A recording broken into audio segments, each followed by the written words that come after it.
It was a random Thursday night, just like any other. Maya had been acting a little off for the past few weeks. Distant, distracted, but I brushed it off. We'd been together for years, through ups and downs, and I thought I knew her better than anyone. We were solid, or at least, that's what I kept telling myself. I came home late that night after grabbing drinks with some of the guys from work. Maya was in the kitchen, her back to me, washing dishes, her hair tied up in a messy bun. The house smelled like lavender-scented candles and whatever she was cooking for dinner that night. It should have been a normal night. But the air was thick with something I couldn't put my finger on. She didn't even turn around when I walked in. "Hey," I said, hanging my jacket on the chair. "Hey," she muttered. Her voice was low, but not in the sweet, affectionate way I was used to. More like flat, detached.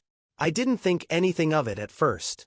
She'd been working late at the studio recently, so maybe she was just tired. But as I tossed my phone onto the counter, a little ping caught my attention. It was her phone, sitting face up on the kitchen table, buzzing with a message. I shouldn't have done it. I knew that. But something about the way she'd been acting lately, the way she was pulling away, something wasn't right. So, when I saw her phone sitting there, I couldn't help it. I grabbed it. I saw the name first. Zane. It wasn't the first time I'd seen that name.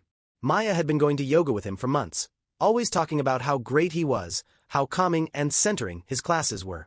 She even mentioned how he had a great energy. But I never thought anything of it. Yoga instructors were usually harmless, right? Then I opened the text.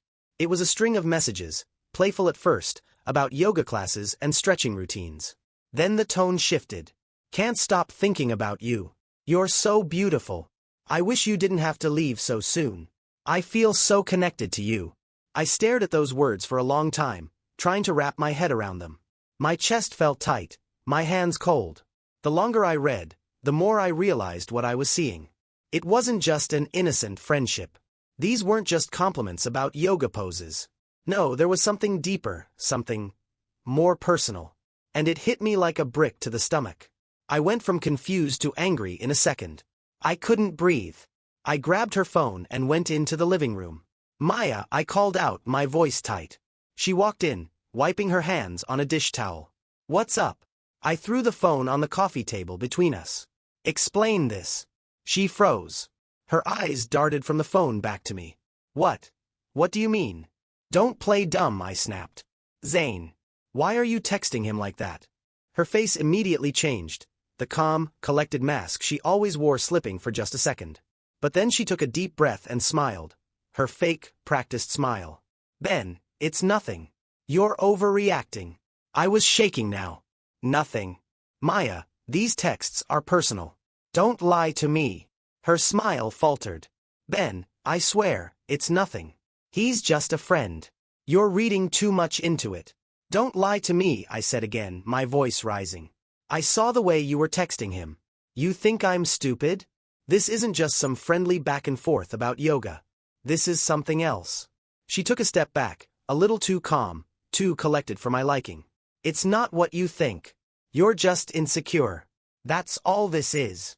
She crossed her arms, looking down at the ground for a second. "I'm not sleeping with him, Ben. We're just friends." Something snapped inside me. I couldn't explain it.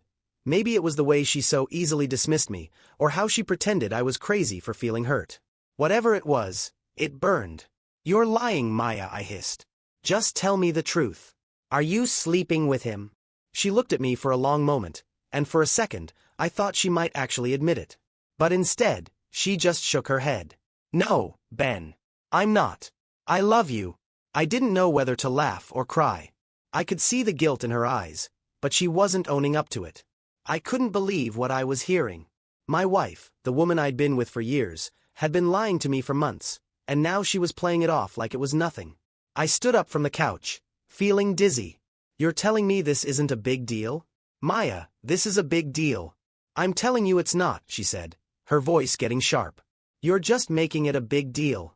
"I will make it a big deal if you keep lying to me," I said, my chest tightening. I'll tell everyone. I'll tell everyone what's really going on." At that, she hesitated, the tiniest flicker of fear crossing her face. She knew I wasn't bluffing. And then, she finally did it. She admitted it. "Okay, fine," she said, her voice low. I've been seeing him. 4 months now. Happy. I didn't know how to respond. My whole body went numb. All I could do was stare at her. The woman I trusted. The woman I thought would never betray me. She didn't even look sorry. She didn't look guilty. She looked tired. Almost like she had just been waiting for me to catch her. And I didn't know what to feel. Anger. Sadness. Betrayal. They all hit me at once, and I couldn't process any of them. I just wanted to get out of the room, to get away from her. But I couldn't. I was stuck. Ben, she said, her voice soft, almost pitying. I didn't want to hurt you. But I'm not sorry. I love him. And that's when the world started to spin. After that night, everything felt like it was moving in slow motion. I couldn't think straight. I had to get out of there. The house suddenly felt too small, too suffocating, like the walls were closing in on me with every breath I took. I grabbed my jacket, slammed the door behind me, and went for a long walk, but it didn't help. Nothing helped. Maya's confession hit me harder than anything I'd ever felt before. The words she said kept replaying in my head like some kind of sick mantra. I love him. She didn't sound torn or guilty. She didn't sound like she was confessing some dark secret. She said it like she was talking about picking a flavor of ice cream, casual and indifferent, like I was just another guy she'd been hanging around with. The more I thought about it, the more it felt like I'd never even known her. All these years, I thought we were on the same page, building something solid. But I was wrong. I spent the next few days just going through the motions. Work, then back home, but I couldn't even look at her without feeling like I might snap. She didn't help, either. It was like she thought everything was fine now that she'd told me the truth. Maya went back to her normal routine, like nothing had changed. She still went to yoga, still talked about Zane, and still acted like the woman I thought I knew. I tried to get some answers from her, to understand why she'd done it, why she'd betrayed me like that, but I couldn't get a straight answer. All I got were excuses, vague explanations that left me feeling even more lost. I hated her in those moments. Not just for what she did, but for how little it seemed to affect her. She didn't cry. She didn't beg me to forgive her. She didn't even try to make things right. It was like I was the one with a problem, like I was the one who was crazy for being hurt. After a couple of days, I stopped confronting her. The anger was still there, bubbling up inside me, but I didn't want to waste another breath on her. She'd made her choice. And now, I was left to deal with the mess she'd created. I went through all the stages: disbelief, rage, confusion, and finally, just emptiness. My head was spinning with the reality of what had happened. There was no way I could go back to pretending everything was okay. No way I could just forgive her like she expected. I wasn't some kind of fool. I knew what she'd done, and I couldn't unsee it. It didn't take long for me to realize something else, though. As much as I hated her for what she'd done, I also felt like I'd lost control of my own life. I was spiraling, and I didn't even know where to start picking up the pieces. I didn't know how to get back to who I was before all this, before Maya had shattered everything I thought I knew. I tried to keep busy, tried to focus on work, but it was all a blur. I'd sit at my desk, staring at the screen, but my mind would always drift back to her, to Zane, to the images of them together that I couldn't shake. I wanted to feel anger, to feel like I had a right to be mad, but all I could feel was numbness. I hated feeling weak, but that's what I was. Weak, powerless. She had the upper hand now, and it was eating me alive. A few days later, I found myself at a bar. I wasn't even sure how I'd gotten there, but I was sitting alone, nursing a beer and staring at the TV above the bar. I couldn't tell you what was on it. Probably some game I didn't care about, but I wasn't really watching. My mind was still on Maya, on Zane, on everything I couldn't control. That's when she walked in. Rachel. She sat down at the bar next to me, and for some reason, I didn't even hesitate to strike up a conversation. She was attractive in that confident, effortless way, not trying too hard but still catching your attention. She smiled at me like she knew exactly what I needed, and I guess, in that moment, I felt like I needed to be seen. To be reminded that I wasn't just some guy getting steamrolled by his wife's betrayal. We talked for a while, and she was easy to talk to. Smarter than most of the women I'd met, a little cynical, but that's what drew me in. She wasn't trying to impress anyone. She didn't care about playing games. It was refreshing. For the first time in a while, I didn't feel like a complete mess, like I was drowning in my own misery. But I knew deep down that I wasn't ready for this. I wasn't ready for another woman. I didn't want to do this, but I was hurting, and Rachel made me feel like I had some kind of control again. Like I wasn't the one who'd been left behind. Eventually, it happened. We went back to her place. I don't even remember how, exactly. The drinks, the conversation, the anger, it all blurred together. I wasn't looking for a connection, not really. I just needed something, anything, to take the pain away, even if it was temporary. The next morning, I woke up alone in a strange bed, the weight of what I'd done hanging over me. I wasn't proud of myself, but in that moment, I didn't care. I had to make myself feel something other than the ache of betrayal. But I knew this wasn't going to fix anything. It was just a distraction. A way to make me feel like I had the power for once. And it was hollow.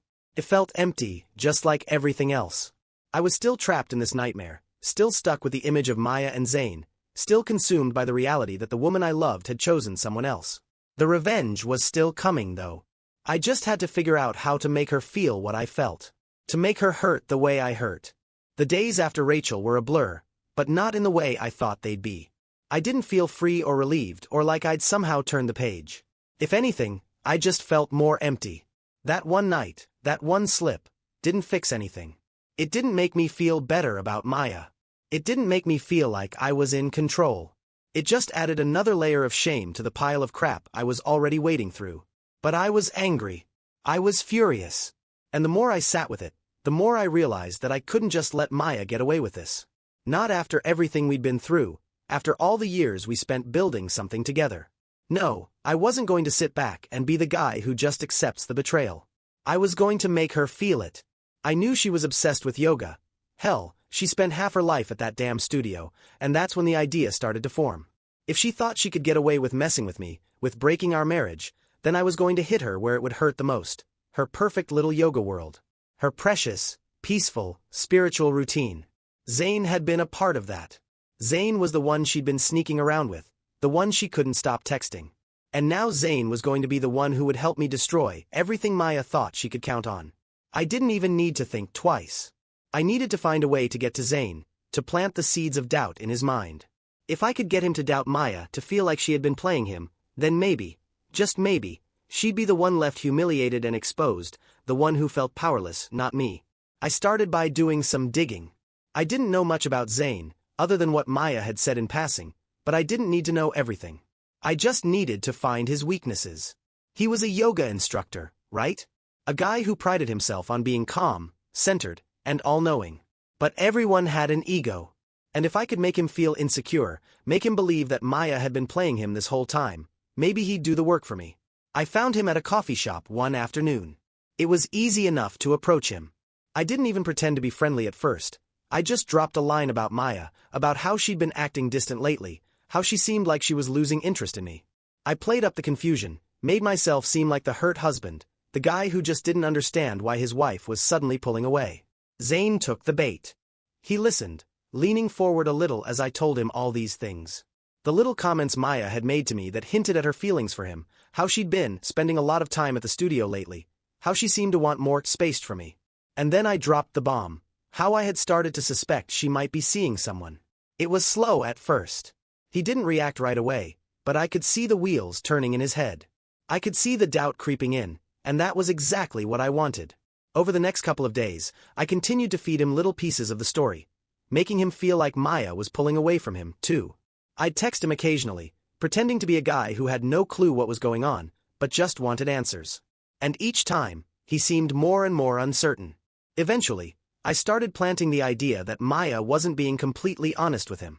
That she'd been stringing him along, that she was just using him for whatever satisfaction she could get, but that ultimately, she wasn't going to leave me. I told him she'd never leave the comfort of our life, that she'd never give up everything she had just for a fling. I watched his reactions carefully, and I could tell that it was working. His confidence was cracking. He was starting to believe that he had been played. But I wasn't done yet. I needed more than just doubt. I needed him to confront her.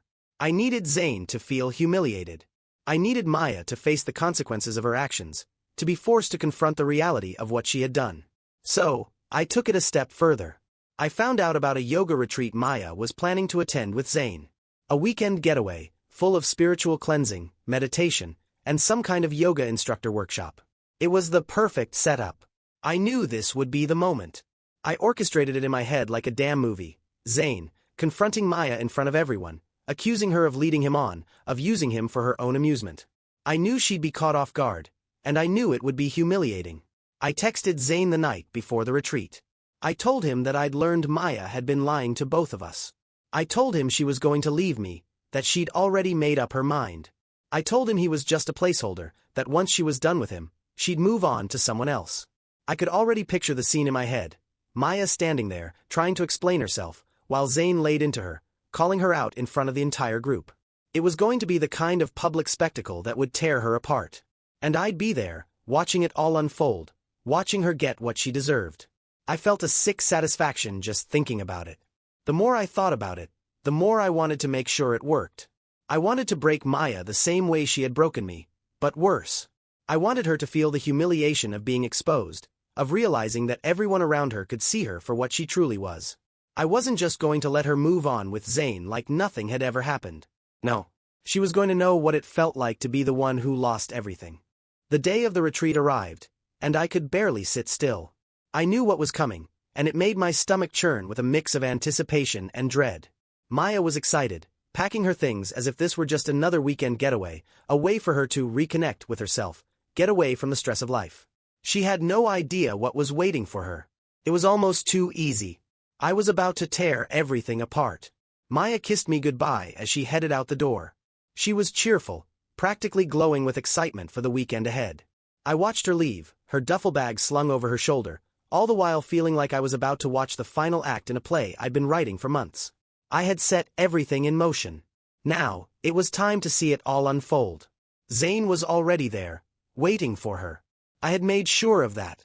I had texted him early that morning, reminding him of our little agreement. He'd be the one to confront her, the one to expose her for what she really was. I had done my job. Now it was on him to play his part. I spent the day pacing around the house, unable to sit still, my mind racing. I couldn't stop thinking about Maya and Zane, picturing the moment when he'd confront her. I imagined her face when he finally let her know how she'd played him, how she'd strung him along while pretending to be something she wasn't. I thought about the look on her face when she realized she had no control anymore, when her perfect little yoga world would come crashing down. That evening, I saw the first sign of things going according to plan. A message from Zane. It's done. I did what you asked. I could hardly contain myself. I knew it wasn't over yet. I needed more. This wasn't enough to make Maya feel the way I felt. The public confrontation was just the beginning. I had something else in mind. A few hours after I got that message, the phone buzzed again. It was a group text, something that Maya had sent to her friends, her yoga community. They were all excited about the retreat, talking about how transformative it would be, how they were going to come back with new perspectives, how they'd become better versions of themselves. Maya didn't know it yet, but I was about to change the narrative. I had something in my back pocket, something that would take this from a confrontation to something much bigger, something far more personal. I had gotten my hands on a set of intimate photos of Maya and Zane. Not just the kind of pictures you might think of when you hear intimate. These were the kind of pictures that showed their connection in ways no one could ignore. Maya had been so careless, sending them to Zane like she didn't even care if I ever found out. I had saved them, and now I was ready to use them. I didn't want to just hit Maya where it hurt. No, I wanted to make sure she felt the sting long after everything was over. So, I did something that felt both thrilling and terrifying at the same time. I sent those photos. I didn't even think about it long. I uploaded them to a private cloud, set up a couple of anonymous email addresses, and then sent the link to everyone in her circle. I made sure her close friends got the link. Her yoga community. The people who mattered to her. I could almost hear her heart pounding as she saw the first messages from her friends come in, their shocked replies flooding her phone. I imagined her scrolling through the pictures, seeing how exposed she was, how everything she'd been hiding for months was now out in the open. How could she possibly explain herself now? She couldn't. And I knew it. The retreat was supposed to be her moment of peace, of growth, but I had just turned it into a living nightmare. Maya was about to lose everything. Her reputation, her friends, her credibility within the yoga community. I had to wait, to let it all unfold. But I wasn't going to sit idly by. I kept checking my phone, watching the responses pile up, reading every shocked and disgusted text from her friends. The betrayal wasn't just personal anymore. It was public, and it was spreading like wildfire. Her life was falling apart in real time, and I couldn't help but feel a twisted satisfaction from it. But deep down, there was still that emptiness, that gnawing feeling that I wasn't quite done. The whole thing felt like I had just cracked the surface of something much deeper. Maya wasn't the only one I needed to hurt. I still had Zane in my sights. He might have played a part in this, but he wasn't going to get off scot-free. He'd helped destroy everything I had, and I wasn't about to let him walk away unscathed. I kept my distance from Maya for the next few hours, watching as everything crumbled around her. She must have known what was coming, but it didn't make the humiliation any less brutal. I imagined her sitting there, surrounded by her friends, her yoga classmates, all of them reading the same message, looking at the same pictures, whispering behind her back. I'd watched her destroy me. Now, I was watching her destroy herself. And part of me, maybe the smallest part, wondered if it was enough. But the bigger part of me, the part that had been hurting for so long, didn't care. It was finally my turn to feel in control. It didn't take long for Maya to figure out what was happening. The first message came through about an hour after I sent the photos. It was from one of her closest friends, Kate, someone I'd always gotten along with, someone I never thought would be a part of this mess. I could feel my pulse quicken as I read it. Maya, are you serious? This isn't funny. What the hell happened? What is this? I saw her phone buzzing, the notifications coming in faster than she could probably keep up with. By the time I left the house and started driving to the retreat location, the texts were flooding in. It wasn't just Kate anymore. There were more. People from the yoga community, some of the women Maya had considered her closest allies, all asking the same thing. What the hell is going on? I kept checking my phone. Every minute, it felt like a new message arrived, each one more incredulous than the last. I knew what they were seeing. I knew what they were reading. They were seeing my wife, the woman they had all looked up to as this zen, enlightened, perfect person, fall apart. Her image was being shattered in front of everyone.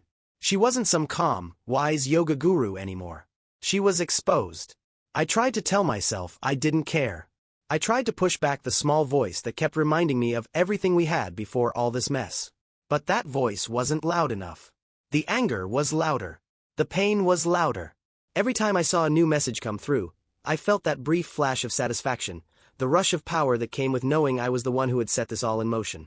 When I pulled up to the retreat center, I didn't feel the triumph I thought I would. I thought I'd be walking in, watching her crumble with a sense of justice. Instead, there was just this sick feeling in my stomach. I knew the scene I had orchestrated was about to unfold in front of my eyes, but somehow it felt like the whole thing had spiraled out of my control. I spotted them from a distance. Maya and Zane, sitting on a patch of grass outside the retreat center, surrounded by a group of other yoga enthusiasts. They looked uncomfortable. Maya was stiff, her posture betraying the usual grace she carried. Zane, on the other hand, was acting like nothing had happened, smiling and laughing like everything was fine. But I could see it in their eyes. There was an undercurrent there. I could see Zane glancing over at Maya, his eyes flicking nervously toward his phone every few seconds. Maya was scanning her screen, her face growing paler with each new message. I stood there, just out of sight, watching them. My heart was pounding, my palms sweaty, but I stayed hidden, taking it all in. Zane's face twisted into something I hadn't expected. His smile faltered as he read something on his phone, and his hand gripped it a little too tightly. I knew that was the moment the seeds I had planted had fully taken root. He didn't say anything right away, but I could tell from the way he looked at Maya that he was piecing it together. And then, the confrontation happened. It wasn't anything dramatic. Zane didn't scream at her or make a huge scene. But his voice was low, tight with anger. I couldn't hear the exact words from where I stood, but I could see the change in Maya's expression. Her face went pale. The confident, almost superior way she usually carried herself cracked. She couldn't hide anymore. Zane was pulling away, turning his back on her, his face flushed with frustration and hurt. Maya reached for him, her hand trembling.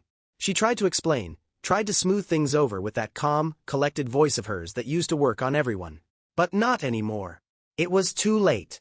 She had lost the fight the moment she looked at those photos. The woman who had once seemed so in control, so perfect, was now standing there, unraveling in front of everyone. I stayed out of sight, letting it play out. I knew that if I approached, it would only make everything worse. The worst part was seeing her try to salvage her dignity, but there was no dignity left. It had been stripped away, piece by piece, the moment she decided to betray me. The next hour was a blur of people whispering, looking at Maya with pity, some with anger, others with confusion. The retreat that was supposed to be a sanctuary of peace had turned into a disaster. I knew it wasn't over. Not yet. I sent one final message to Zane, telling him I had all the information I needed to ruin him, too. I made sure he knew that if he didn't play along, if he didn't keep up his side of the bargain, I'd expose him just like I'd exposed Maya. He didn't respond right away, but I wasn't worried. I knew he'd play ball. He had no choice now. I turned off my phone and walked away, my chest still tight, the guilt starting to sink in. Was this really what I wanted? To see her like this? To watch the woman I once loved get torn apart by the very world she had built around herself? The answer was still unclear, but the satisfaction was undeniable. I didn't have the answers yet. But I knew one thing for sure. Maya was going to feel everything I felt. Every moment of pain. Every second of humiliation. Because this was only the beginning. The next few days were a blur of messages, phone calls, and the kind of silence between Maya and me that felt almost suffocating. When I finally saw her again, really saw her, she looked like she'd been through hell. Her eyes were red, her hair a mess, like she hadn't slept in days. It was everything I expected and more. She didn't even try to hide it. Maya knew what I had done. She had to. The photos were everywhere, plastered across her social media, shared in group chats, blasted across the yoga community like a bomb going off.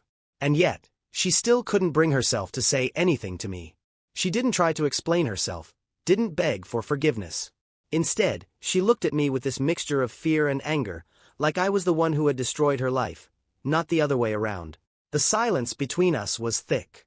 Every time she opened her mouth, it was either to offer a weak excuse or to shift the blame onto me. "You pushed me to this," she said once. "You were never there for me." I could barely stand to hear it. After everything, after the months of lies, the texts, the sneaking around, she was still trying to twist the narrative, to paint herself as the victim. Maya never really looked at me the way she used to, never seemed to see me as Ben, the guy she married, the guy who loved her. No, I was just the guy who got in her way, the one she had to hide from. That's how it felt. And now, with everything out in the open, she was scrambling to make sense of the wreckage she had caused. I wasn't going to let her make excuses for it anymore. I wasn't going to pretend like we could just move on, like she could pick up the pieces of her life without any consequences. She tried to talk, tried to justify everything. But nothing she said mattered anymore. It was clear to me now. Maya wasn't sorry. She wasn't remorseful. She wasn't devastated by the pain she'd caused. She was embarrassed. She was humiliated. And that made it even worse. Because deep down, I knew she didn't care about me. She cared about herself. She was only upset because her perfect image had been destroyed. I didn't want to hear her lies anymore, so I just walked away. I didn't feel satisfied though. Not like I thought I would. Sure, I had orchestrated everything. I had made sure she felt the sting of her own betrayal. But now that the dust had settled, it felt like I was just standing in the ruins, looking at the pieces of something that was never going to be put back together. The photos, the retreat, the public humiliation. None of it could erase the reality of what had happened between us. All the anger I had poured into that revenge didn't change the fact that Maya had betrayed me. It didn't change the fact that, no matter what I did, the hurt still lingered. For a while, Maya tried to salvage whatever she could. She reached out to a few of her friends, some from the yoga community, and tried to explain her side of things. But no one wanted to hear it. Her reputation was shot. Her relationships with the people she had once trusted completely shattered. Her friends who hadn't cut ties with her yet were backing off, unsure of how to deal with someone so exposed, so vulnerable. As for Zane, he was no better. He tried to save face too, acting like he didn't care about the fallout, but I knew better. He was just as shaken as she was. He couldn't get away with this either. I made sure of that. After everything, after what he'd done to me, I wasn't about to let him go back to teaching his classes like nothing had happened. A few days later, I ran into him at a local cafe. I was sitting by the window when he walked in, looking nervous, like he knew I was watching him. He saw me, hesitated for a second, then walked over with a stiff smile on his face. "I didn't think we'd run into each other," he said, trying to sound casual. I didn't say anything at first. I just looked at him, letting the silence hang between us. Zane's eyes flicked nervously around the room, like he was waiting for the world to collapse on him too. "You've done your part," I finally said, my voice low and sharp. "But don't think this is over. You're not just walking away from this unscathed. You know how much damage you've done. Don't even try to act like you don't care. He shifted uncomfortably in his seat, his eyes darting to the door like he might bolt if things got too heated. I didn't sign up for any of this, he muttered. I never wanted to hurt anyone. I almost laughed. It wasn't funny, but the irony of it hit me hard. He didn't want to hurt anyone, but that's exactly what he did. He had a part in destroying everything I had. And now he was acting like the victim. Like he was the one who had been wronged. You don't get to act innocent, I said, leaning in a little closer. You're just as guilty as she is. And if you think you can go back to your little yoga classes, acting like you didn't wreck everything, you're wrong. He didn't say anything after that. He just looked down at his coffee, his hands shaking slightly. I didn't need to say any more. He knew. We both knew what was at stake. By the time I walked out of that cafe, I had made sure Zane understood that I wasn't finished with him. I wasn't going to let either of them just walk away from this. They were going to feel the consequences of their actions. The funny thing is, even as I watched them suffer, even as I got what I wanted, revenge, it didn't make me feel better. It didn't heal the wound that had been left inside me. I was still angry, still broken. And now, more than ever, I realized that no amount of revenge was going to fix what had been shattered. I thought I'd feel in control. I thought that by tearing them down, by watching everything they built crumble, I'd finally get closure. But all I got was more emptiness. More questions I couldn't answer. And I still had no idea how I was supposed to move on. The truth is, revenge didn't heal me. It just gave me more pain to carry. And the weight of it was starting to feel like something I couldn't bear. The days following the confrontation felt surreal, like I was watching someone else's life unfold instead of living my own. I kept replaying everything in my mind. The photos, the retreat, Zane's face when he realized what I'd done, Maya's breakdown when she saw her world crumble around her. But even with all that, it still didn't feel like enough. It was supposed to, wasn't it? The revenge. That's what I'd been gunning for the whole time. The big payback for the betrayal, for the lies, for the way Maya had made me feel invisible in our own damn marriage. But now that it was all out in the open, now that I had made sure they both felt the weight of their actions, I was left with this cold emptiness in my chest. The satisfaction I had expected didn't come. The power I thought I'd feel didn't last. It was like setting fire to a bridge and watching it burn, only to realize that you're stuck on the other side. Maya didn't make it easy, either. Even after everything, even after the humiliation I'd put her through, she still tried to get to me. She came by the house a few times in the first week, knocking on the door, waiting for me to open it. I didn't. Not once. I wasn't interested in hearing her half-hearted apologies. I wasn't interested in anything she had to say anymore. But she didn't stop. She left notes, texts, each one a little more desperate than the last, asking if we could talk, if we could somehow fix this. She told me she was sorry, that she'd made a mistake, that she'd been confused. But I couldn't buy it. I couldn't believe the words coming out of her mouth anymore, because they meant nothing. Nothing. She wasn't sorry for hurting me. She was sorry for getting caught. She was sorry because the life she'd built with Zane wasn't working out the way she thought it would. One night, I picked up the phone. I shouldn't have, but I did. Her name flashed on the screen, and for the first time in weeks, I actually considered answering. Maybe it was the part of me that still loved her, the part that didn't want to completely let go, or maybe it was just the loneliness that had settled in after all the chaos. I didn't answer. But that night, I found myself thinking about the past. The way Maya had been before everything fell apart. The way she used to look at me with that softness in her eyes. I remembered the good times, before Zane, before all the lies. It was easy to look back and wish things could have been different, but I knew better than to hope for that. The person I thought she was gone. And deep down, I knew she was never coming back. I started distancing myself from the people around me, too. Friends who tried to reach out, co-workers who offered their support. I didn't want to talk to anyone about what had happened. It was easier to bottle everything up, to pretend like I was fine, like I wasn't still seething beneath the surface. But the truth was, I wasn't fine.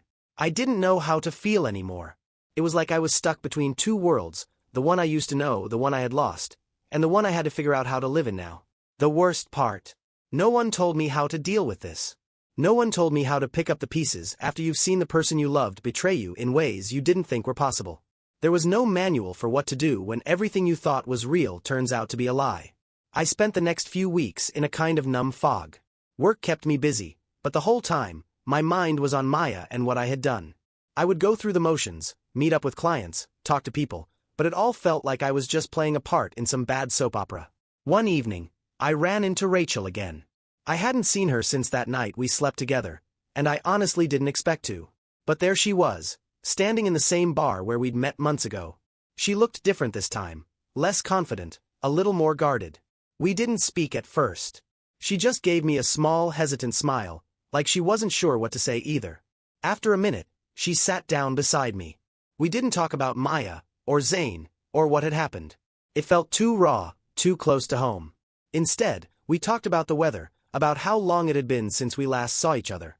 I could tell she wanted to say something, wanted to ask if I was okay, but neither of us was ready for that conversation. At some point, I realized I was actually okay with the silence. It felt like a break from everything else. For the first time in weeks, I didn't have to pretend to be anyone I wasn't. I didn't have to worry about how people saw me, how Maya might be feeling, how much I hated Zane. In that moment, I could just exist. But that feeling didn't last long. The emptiness crept back in, a slow, steady burn that filled the space where I thought peace might have been. Rachel and I didn't go home together that night. We said goodbye, and I watched her walk away, feeling that same hollow feeling in my chest that had been there for months. When I got home, Maya's texts had started again. There were at least a dozen new ones, all apologizing, all trying to pull me back into the mess. The latest one had a picture of her and me from one of our old trips, one of those moments where everything was perfect. I couldn't bring myself to look at it for long. I deleted it, not even caring to reply. The worst part was that Maya's mess was still consuming me. She was still out there, trying to fix things, trying to repair the broken pieces of her life. But it was too late. I couldn't fix it. I didn't want to. And I couldn't pretend like everything would be fine just because we had once been happy. It was hard, but I had to face it. The version of Maya I'd been holding on to, the one I loved and trusted, was gone. And in her place was someone who had shown me that nothing we had was real. Nothing we built mattered. Not when she could so easily throw it all away. Revenge hadn't given me the closure I thought I needed. It hadn't healed anything. It had just ripped open an old wound, and now, all that was left was the emptiness of trying to move on from something that had broken me in ways I didn't even know were possible. And so, I kept moving. Just one foot in front of the other, day by day. Not for anyone else. Not for Maya. But for me. And maybe that was all I had left. It's funny how things change without you even realizing it. You go through the motions, trying to pick up the pieces of your life after everything has fallen apart. And one day, you look up and realize you don't even recognize the person staring back at you in the mirror. I was still angry, still bitter, but something had shifted. The revenge, if I'm being honest, hadn't given me what I thought it would. Maya was broken. Her life was in ruins, and Zane wasn't far behind. But what had I gained? I'd watched her suffer, watched her friends abandon her, her reputation crumble. Yet none of it felt like a win. It just felt empty. I was the one who was supposed to feel better, right? After everything she did to me, I should have felt like I had the upper hand, like I could breathe again. But I didn't. I still felt trapped in this limbo of anger and pain, like I was carrying a weight I couldn't put down. It wasn't until a few weeks after everything exploded that I saw Maya for the last time. It happened when I least expected it. I was sitting in my car, parked outside a diner I frequented, just trying to get some air and clear my head. When I looked up, there she was, walking across the street. Her head was down, and she was clutching a cup of coffee, her usual poise nowhere to be found. For a moment, I thought about just driving off, pretending I didn't see her. But something stopped me. Something in the way she looked, broken, defeated, like she had already lost. She saw me as I got out of the car, and I could see that moment of recognition hit her. She didn't approach me at first. She just stood there, her body tense, like she was waiting for me to say something. I wanted to say something, but nothing came out. What was there left to say? All the words I'd wanted to scream at her, all the anger and hurt I'd bottled up for months, had already been put into motion. The revenge, the photos, the public exposure. All of it had played out the way I wanted it to. But here we were, standing on opposite sides of the street, two strangers trying to figure out what happened to the life we once had. She took a step toward me, her voice quiet. Ben, I know I messed up. I've been trying to fix things, tried to make sense of it all, but I don't even know where to start anymore. I didn't say anything at first. What could I say? Part of me wanted to scream, wanted to lash out and tell her everything I felt. Tell her how much she had ruined me. But I didn't. Instead, I just stood there, staring at her. Maya, the woman I had loved. The woman I had trusted with everything, only to have her throw it all away. I can't fix this, she said, her voice breaking. I know I hurt you. I know I destroyed everything. But I was so lost. I don't even recognize myself anymore, Ben. The words hit harder than I expected. Maybe it was the rawness in her voice, or maybe it was the guilt I could see in her eyes. Either way, I felt a pang in my chest.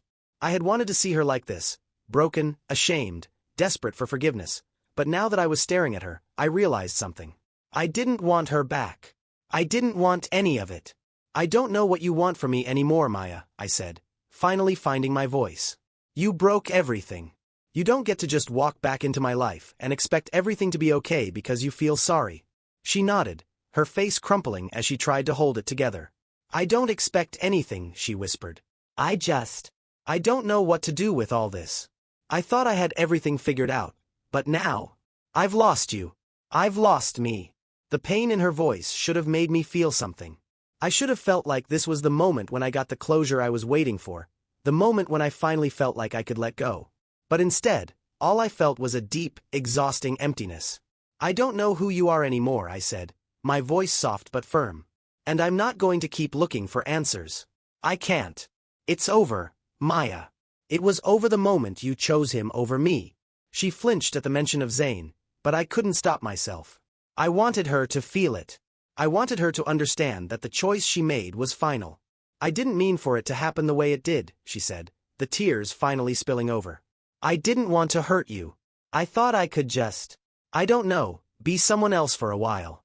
But I ended up losing everything. I watched her cry, standing there in front of me. And for the first time, I didn't feel satisfaction. I didn't feel angry. I just felt tired. I wasn't going to let her back in. I wasn't going to let her make me feel bad for her. But I couldn't make her understand that. Not now. Not after everything. She had already lost me. She was trying to win me back, but I was already gone. I hope you find whatever it is you're looking for, I said, turning to leave. But it's not going to be with me.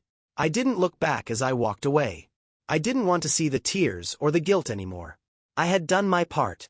I had taken my revenge. I had broken the facade, and I had let her feel the weight of what she'd done. But it didn't fix me. It didn't heal the wounds I carried. And in that moment, I realized something. Maybe revenge had been the wrong way to go about it. Maybe I hadn't just destroyed Maya's life. I had destroyed mine, too. I couldn't fix the past, and I couldn't change what had happened. But I could start moving forward, even if it was just one step at a time. So, I kept walking. It's funny how time works. It doesn't heal wounds like people say. It doesn't fix things. But it does give you space to breathe, and space to think. That's the one thing I had left after everything. Time. Time to figure out what the hell I was supposed to do next. Maya and I hadn't spoken after that day outside the diner.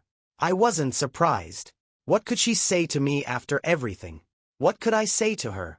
The woman I once knew, the woman I thought I'd spend my life with, was gone. She was replaced by someone I didn't recognize, a stranger who had betrayed me in ways I never imagined possible. And as much as it hurt, I knew it was better this way. But even with her out of the picture, the mess she left behind still lingered. I still found myself thinking about it at odd moments. I'd be sitting at work, pretending to pay attention to a meeting, and I'd suddenly remember something about us. Something small, like the way she laughed at my stupid jokes or how we'd stay up late talking about our future. Then, in an instant, the pain would hit again. Like I was trapped in a loop of memories I couldn't escape. I tried to move on. I threw myself into work, buried myself in distractions. I spent more time at the gym, started reading more, even picked up a new hobby, photography. It didn't make me forget, but it made the time pass.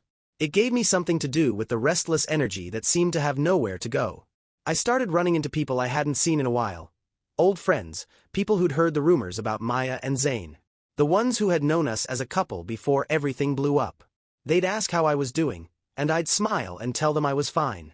It felt like a lie every time, but I said it anyway. I wasn't fine, but who the hell is? Nobody wants to hear the details of your broken heart. Nobody wants to know that the guy they once saw as strong, solid Ben is now just some guy trying to figure out how to rebuild himself from scratch. I saw Rachel a few more times after that night at the bar. We never really talked about the night we spent together. She never brought it up, and neither did I. It was almost like we both understood that it was just a thing that happened. It didn't mean anything, and it sure as hell wasn't the answer to the mess in my life. She wasn't the answer either, but there was something about her that was easy to be around. Something simple. She didn't complicate things with all the emotional baggage that had followed me around for months. But even with her, I knew I wasn't ready for anything serious. I wasn't looking for a rebound. I wasn't looking for a way to forget Maya. I was just looking for peace. Even if it was just for a couple of hours. And yet, something started to shift in me. It wasn't immediate. It wasn't some dramatic moment where everything clicked into place. It was slower than that. I began to realize that maybe I had been focusing on the wrong thing all this time. Maybe the revenge, the anger, the constant fighting against what Maya had done. Maybe all that had kept me stuck in the past. Maybe it was time to start thinking about the future. It was hard to let go. Letting go of Maya, of the life we had built, was like trying to pull away from something that had become a part of you. It was like a second skin, something you had lived with for so long that it felt impossible to imagine life without it. But deep down, I knew it was time. I knew I couldn't keep holding on to the past, no matter how much it hurt. I spent a lot of nights walking around the city, just trying to clear my head. There was this one spot, a bench by the river, where I would go to think. The first few times I sat there, it felt like I was carrying the weight of the world on my shoulders. I thought about Maya, about what had happened, and about everything I had lost. But eventually, I started to feel something different. I started to feel lighter. Not because I had forgotten about her or the betrayal, but because I realized that I was still here. I had made it through. The pain was still there, sure, but it wasn't the same. It wasn't consuming me anymore. I think that's when I knew it was time to truly move on. It wasn't about finding closure, because I don't think that ever really comes. It was about accepting that some things aren't meant to be fixed. Some things just break, and you either stay stuck in the pieces or you pick yourself up and start walking again. The first time I went back to that bench after all the chaos, I didn't feel the same weight in my chest. It wasn't a relief, but it was a kind of peace. I knew I wasn't ready to forget everything that happened, but I was finally ready to start letting go of the anger. It was hard, but it felt like the first step toward something better. I didn't have all the answers. Hell, I probably still don't. But I knew that the next chapter of my life had to be mine. I couldn't keep letting Maya's choices define who I was. I couldn't keep letting her betrayal take up space in my head. So, I took that step. One foot in front of the other, just like I had been doing, but this time with a little more purpose. I wasn't moving on for Maya. I wasn't moving on for revenge. I was moving on because I deserved it. And for the first time in a long time, that felt like enough.